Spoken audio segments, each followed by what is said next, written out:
बिहार विधानसभा चुनाव 2025 का आगाज हो चुका है।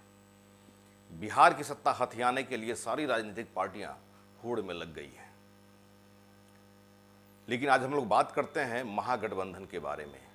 क्या इस विधानसभा चुनाव में बिहार में महागठबंधन टूट जाएगा या फिर आरजेडी बैकफुट पे चली जाएगी, कांग्रेस फ्रंट फुट पे खेलेगा? नमस्कार, आदाब, सत श्री अकाल। मैं हूं मनोज नारायण सिंह। तेजस्वी यादव के साथ उनके कुछ सांसदों ने कांग्रेस के साथ मीटिंग में हिस्सा लिया। दिल्ली में मीटिंग हुई। राहुल गांधी, मल्लिकार्जुन खड़गे के साथ में मीटिंग हुई।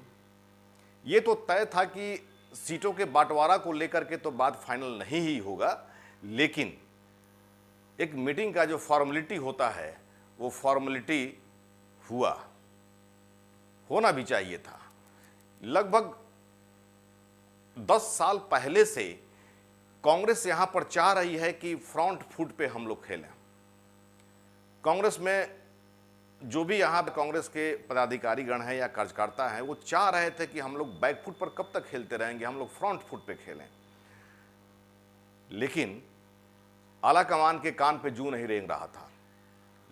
आलाकमान के कान पे जू नहीं रेंग रहा था। परिस्थितियां कुछ विषम रही होंगी, लेकिन जिस तरह से बिहार कांग्रेस में फेरबदल हुआ, प्रदेश अध्यक्ष को हटाया गया, कांग्रेस ने कन्हैया को यहां पर प्रोड्यूस कर दिया, लॉन्च कर दिया है। कन्हैया ने पदयात्रा की, राहुल गांधी उनके पदयात्रा में शामिल हुए। ये साफ इंडिकेशन दे रहा है कि कन्हैया को बिहार कांग्रेस की बागडोर उनके हाथ में जाने वाली है। और आखिर कब तक कांग्रेस यहां पर बैकफुट पे पिछलग्गू बनी रहेगी? यहां पर कांग्रेस के कार्यकर्ता भी चाह रहे हैं कि हम लोग फ्रंट फुट पे खेलें। आरजेडी हमेशा यहां पर महागठबंधन में बड़े भाई की भूमिका में रही है। लालू यादव की स्थिति अब वो रही नहीं। तेजस्वी यादव आरजेडी की बागडोर अपने हाथ में संभाले हुए हैं। एक समय ऐसा था कि तेजस्वी यादव ने खुद को मुख्यमंत्री महागठबंधन का घोषित कर दिया था, लेकिन जिस तरह से दिल्ली में आज मीटिंग हुई, इस मीटिंग के बाद में तेजस्वी यादव ने जो बयान दिया, ये साफ जाहिर होता है कि कहीं ना कहीं आरजेडी बैक फुट पे आने वाली है और कांग्रेस फ्रंट फुट पे खेलने वाली है। तो क्या ये समझा जाए कि महागठबंधन टूट जाएगा?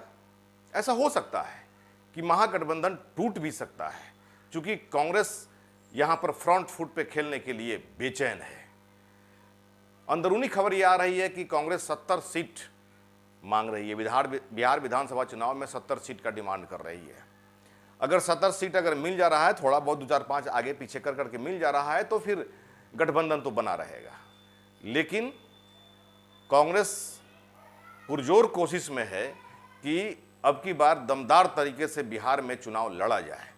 कांग्रेस ये भी देख रही थी कि पहले भी बिहार में कोई वैसा कैंडिडेट उसे नहीं दिख रहा था, नहीं मिला जो कांग्रेस को खोई हुई जमीन वापस ला सके। 90 के दशक के बाद में कांग्रेस धीरे धीरे गर्त में चलता चला गया। कांग्रेस के पास जमीन नहीं बची है। लेकिन कन्हैया कुमार अभी एक दिखाई दे रहा है कांग्रेस को कि कन्हैया जो है खोई हुई जमीन को वापस ला सकता है, उसमें वो दम है। आखिर क्या कारण है कि बेगूसराय से अब की बार कन्हैया कुमार को कांग्रेस सीट देने का मन बना चुकी थी, बात भी हो गई थी, लेकिन आनंद फानन में लालू यादव ने सीपीआई-एमएल के कैंडिडेट को दे दिया। कन्हैया कुमार की एंट्री नहीं होने देना चाह रहे थे लालू यादव। इसका भी कुछ राजनीतिक मायने है।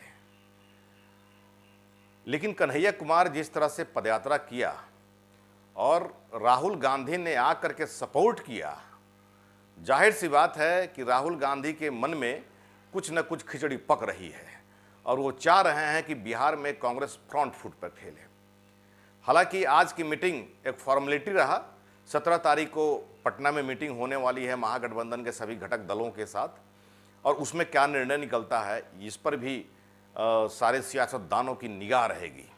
और महागठबंधन में जो भी खिचड़ी पक रही है, पकना शुरू हो गई है आरजेडी और कांग्रेस के बीच में, इस पर एनडीए की भी बहुत तिरछी नज़र है। आखिर होगी क्यों नहीं, सत्ता का खेल है, 5 साल का बात है, तो वैसी स्थिति में एनडीए भी अपनी निगाह बनाए हुए है। अब 17 तारीख को सब किसी को इंतजार है कि मीटिंग में क्या होता है, लेकिन तेजस्वी ने जिस तरह से बयान दिया, उनके बयान से लग रहा है कि वो बैकफुट पे आ गए हैं। अब महागठबंधन में सीएम कैंडिडेट कौन होगा जनता तय करेगी, तो जाहिर सी बात है कि तेजस्वी यादव बैकफुट पर दिख रहे हैं, ऐसी चर्चा हो रही है और राजनीतिक विश्लेषक इसका विश्लेषण भी कर रहे हैं। अब ये आने वाला समय बताएगा कि 17 तारीख को मीटिंग में क्या होती है। हालांकि सीटों का जो बंटवारा होगा वो कोई और सभी सांसदों के बीच में और सब मीटिंग के में जो है ये बंटवारा नहीं होगा, ये हाई कमान के बीच में होगा। तेजस्वी यादव होंगे, सोनिया गांधी होंगी, राहुल गांधी होंगे, बाकी लोग कोई लोग नहीं होंगे, ऐसा उम्मीद जताया जा रहा है। सीटों का बंटवारा हाई लेवल पे होगा। लेकिन आज जो मीटिंग दिल्ली में हुई है उसमें कई सांसद भी मौजूद रहे थे, तो वैसे स्थिति में आज एक फॉर्मेलिटी पूरा हुई है और कांग्रेस ने जता दिया है कि अब की बार फ्रंट फुट पे हम लोग खेलेंगे। और कन्हैया कुमार ने जिस तरह से पदयात्रा किया और जिस तरह से उन्होंने अपना एनर्जी दिखाया, और राहुल गांधी का भी मनोबल ऊंचा हो गया है कि एक तो मिला हमको जो बिहार में खोई हुई जमीन को वापस ला सके। इधर देखा जाए तो जिस तरह से जन स्वराज हो या फिर एनडीए हो, ये सारे के सारे लोग सत्ता हथियाने की होड़ में लगे हुए हैं। ऐसे में पनघट का डगर कठिन होने वाला है आरजेडी के लिए भी। हालांकि ये आने वाला वक्त बताएगा कि सीटों का तालमेल किस तरह से हो रहा है और जो चुनावी मुद्दा है वो क्या ये लोग तय कर रहे हैं। लेकिन चुनावी मुद्दा जिस तरह से आरजेडी ने, तेजस्वी यादव ने जो मुद्दा अपना दे दिया है, जाहिर सी बात है कि उस मुद्दा में दम है और जनता को पोलराइज्ड करने में उनका जो मुद्दा है अहम भूमिका निभा सकता है। आपकी क्या राय है, कमेंट बॉक्स में ज़रूर कमेंट करें।